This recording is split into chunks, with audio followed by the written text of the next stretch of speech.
Our leaders of Islamic nations have gathered in Pakistan for a special meeting of the 57-member Organization of Islamic Cooperation, also known as the OIC. The focus of this special meeting is the Afghan crisis, and in the latest, Pakistan has warned of quote-unquote grave consequences for the international community if Afghanistan's economic meltdown continues. Islamabad urged world leaders to find ways to engage with Taliban leaders to help prevent a humanitarian catastrophe. Speaking at the meeting, Pakistan Foreign Minister Shah Mahmood Qureshi said that fallout from the deepening crisis could lead to mass hunger, a flood of refugees, and rise in extremism.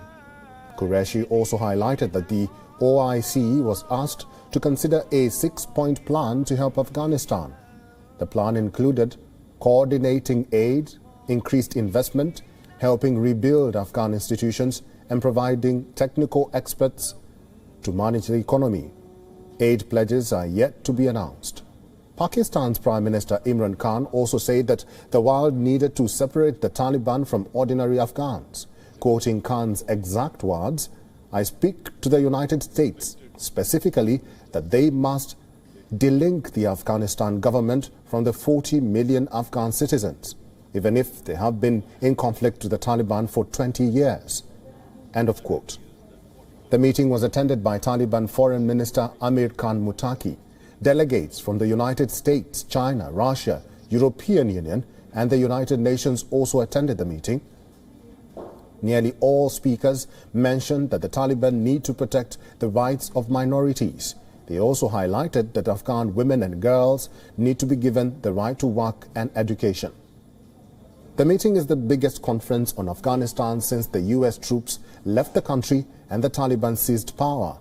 Since then, Afghanistan has slipped into an unprecedented humanitarian crisis. The international community froze billions of dollars worth of assets. Now 39 million people face shortage of food, fuel, and even cash. The UN has repeatedly warned that Afghanistan is on the brink of the world's worst humanitarian emergency. No nation has formally recognized the Taliban as Afghanistan's government. Pakistan, Saudi Arabia, and the UAE were the only 3 countries which recognized the previous Taliban government. Even though a consequential issue like Afghanistan was on the table, Pakistan Prime Minister Imran Khan did not let a single opportunity go to deviate. In fact, he attempted to hack the OIC meeting by pushing his own agenda on Kashmir.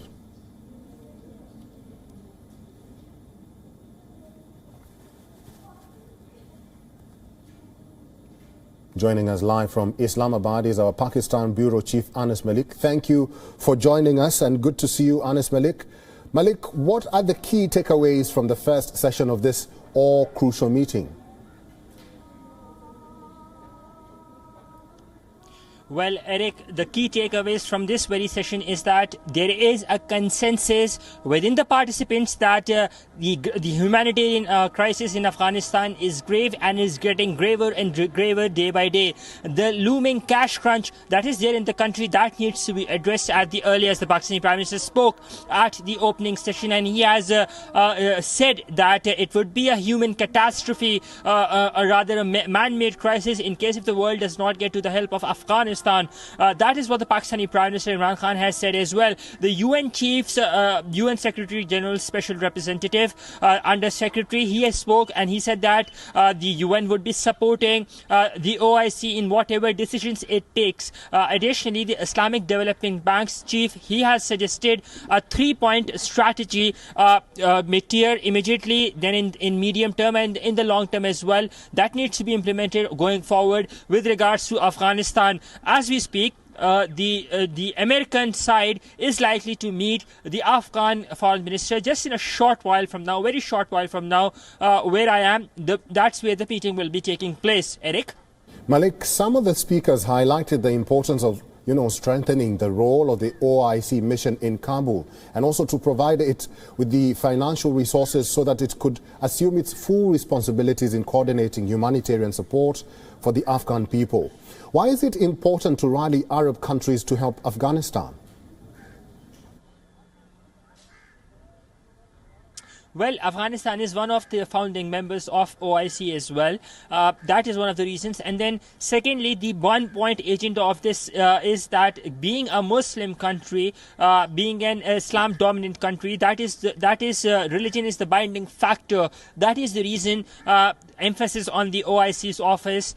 We saw the Turkish foreign minister saying, rather suggesting, that all of the OIC foreign ministers collectively go to Afghanistan to go to Kabul and express solidarity. So that basically shows the weight Muslim nations are putting behind this organization of Islamic cooperation by and large, and have their expectations from. Now, what is to be noted is the fact that 41 years ago, the first extraordinary session that took place on the organization of the Islamic countries' foreign ministers, the OIC, in January 1981, that took place here in Islamabad, but that took place under the pretext when the Russian invasion of Afghanistan had taken place, and Russia had installed a new government. So that called for breaking ties with Afghanistan and suspending all of its aid.